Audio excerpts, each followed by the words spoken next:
in our Gundam Caravan Workshop. So no purchase requirement. So ibig sabihin, libre po ito. Absolutely free. Just register and build the Gundam model kit here at the event area, and we will provide Gundam model kit and tables and chairs plus time for you to build your Gunpla. And right after you're done building your Gundam, it will be yours for free as a souvenir for our Gunpla model kit contest this year here at the SM Megamall.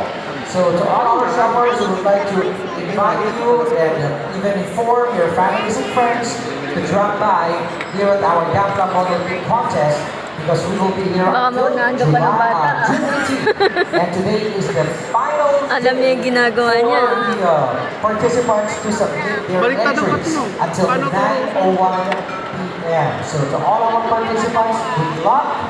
Again, today will be the last day of our participants to submit their entries for this year's Gunpla.